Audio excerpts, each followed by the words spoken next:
On September 11, 2016, a 17-year-old girl known in court records as ZL went to a hospital in Lawrence, Kansas, and requested a sexual assault examination.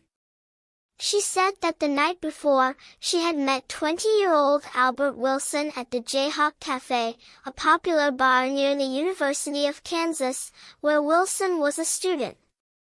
ZL said they had kissed, and that Wilson had sexually assaulted her at the bar, then taken her back to his apartment, where he sexually assaulted her again. Wilson would tell police said he didn't sexually assault the girl. He said they had kissed and petted above the waist but never had sex. The rape kit did not find any pubic hair or secretions. Police arrested Wilson on October 11, 2017, after a swab from ZL's chest showed DNA consistent with his genetic profile. He was charged with sexual assault and rape by force of fear. The assault charge was tied to the alleged incident at the bar. The rape charge was tied to the alleged incident at the apartment. Prior to the trial's start in Douglas County District Court, the state hired Dr. John Spiritigliazzi, a psychologist, to perform an evaluation of ZL. He met with ZL several times in March 2018 and issued a report on May 10, 2018, that said ZL had post-traumatic stress disorder, PTSD. Most of his findings were based on responses that ZL and her mother had given to his questions.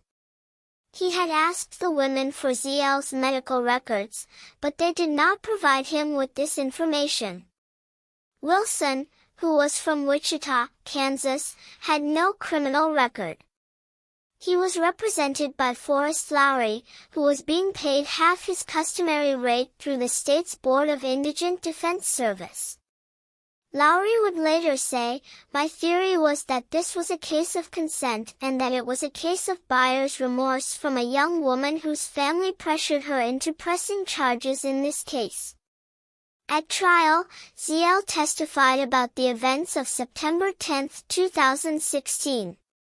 She said that she had gotten drunk at the bar and as an inexperienced drinker, "I'd only really had beer like once or twice sort of thing." She also testified that the sexual assault left her with panic attacks, and that she was afraid of crowds and being around people. Spiritigliazzi shored up ZL's testimony, lending credibility to her accounts of PTSD and how the assault had damaged her life. He said, "She lost friends. At school she would hide because she couldn't stand being around larger groups of people." He also testified that he had vouched for the accuracy of ZL's self-reporting. "Everything here has more than one source that I have reported," Spiritigliazzi said. Based on ZL's statements, Spiritigliazzi testified that she had a blood alcohol content of 0.25 at the time of the alleged attack. Although not a medical doctor, Spiritigliazzi told the jurors the effects of that level of intoxication and used a chart to illustrate the issue. He also testified that ZL had superior intelligence. This was not based on the administration of an IQ test, but rather ZL's acceptance as a National Merit Scholar and her enrollment in gifted programs at school. The trial judge had told Spiritigliazzi that he could not say ZL had been raped. That was an issue for the jury.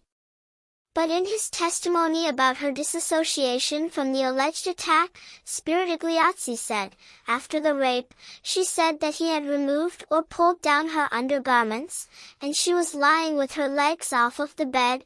Lowry did not object. Later, he would say, "I guess I just missed it." He made little attempt to cross-examine Spiritigliazzi and probe how he arrived at his findings.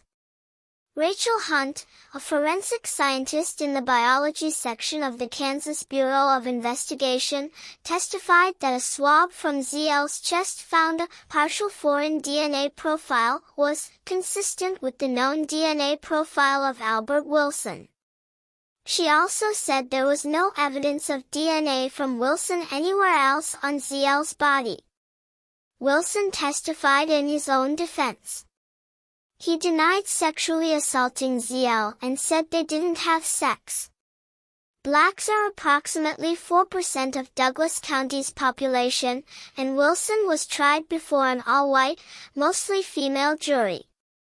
The jury hung on the sexual assault charge but convicted Wilson of the rape charge on January 10, 2019.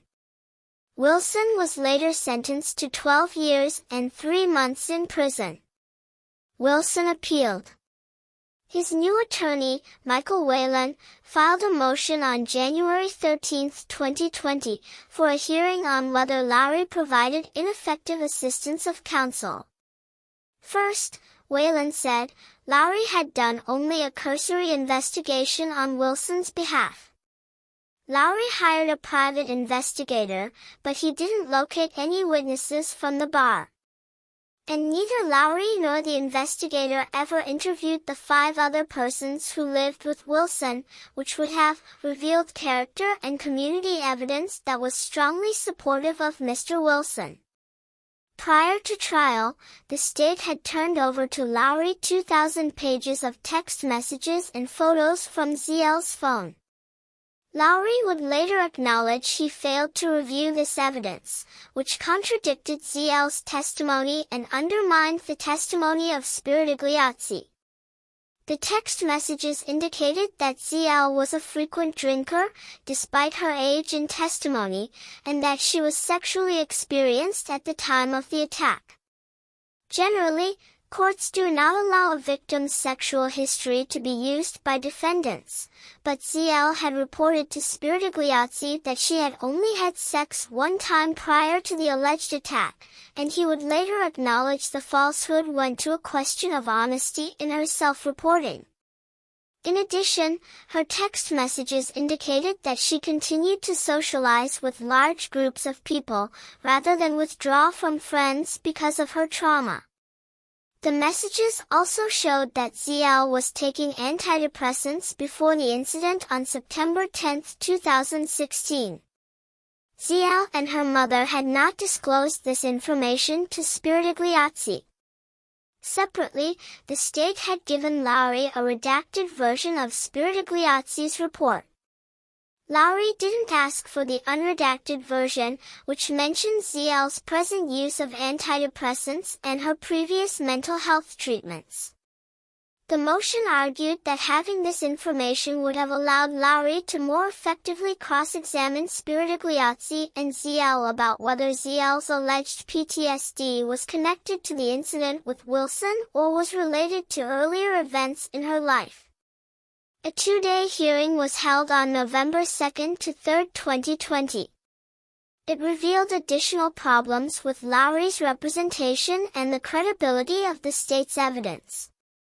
Spiritigliazzi wrote in his report that he had used a video from the Jayhawk bar in his research.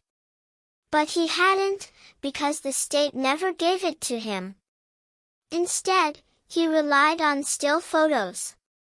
The videos were at odds with ZL's testimony. She had said that she was unsteady on her feet and that Wilson had picked her up and carried her. The video showed the two walking, at a rather brisk pace, with no evidence of disorientation, Spiritigliazzi said at the hearing. He said that the video was not consistent with ZL's self-reporting. Lowry admitted at the hearing that he should have requested the unredacted report. In a pleading filed on December 20, 2021, Whalen and attorney Josh Dubin, who had joined Wilson's defense, wrote, "Once Mr. Lowry was made aware that these same documents were in his possession the whole time, he acknowledged that he would have used them and they could have affected the outcome of the trial. There is no act more basic to an attorney representing a client than to review the discovery given to them by the state. That is simply how criminal defense works." Judge Sally Picorni of Douglas County District Court vacated Wilson's conviction on March 16, 2021. Wilson was released from prison on March 23, 2021. The court's confidence in the jury's verdict is undermined by Mr. Lowry's failure to review text messages, Pokorny said. She also said the text messages undermined Spirigliazzi's testimony. It is my firm belief that if a jury knew the information contained in the 2000 text messages taken from the victim's phone, there is a substantial likelihood the outcome of this case would have been different. By now, Wilson's case, which involved a young black man being convicted by an all-white jury of a sexual assault of a white girl, had drawn national attention. In an attempt to avoid a retrial, the Douglas County District Attorney's Office offered Wilson a plea deal, but he refused to accept it. On December 22, 2021, the case was dismissed after a motion by District Attorney Suzanne Valdez. She said in a statement that prosecutors and Wilson's attorneys worked to resolve the case through mediation and a commitment to restorative justice. In this case, she said, ZL wanted to address Mr. Wilson directly and to convey to him the impact this entire experience has had on her.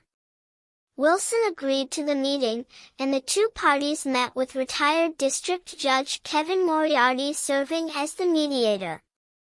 Justice comes in different forms, and there is no one-size-fits-all approach when it comes to resolving delicate, difficult matters, Valdez said.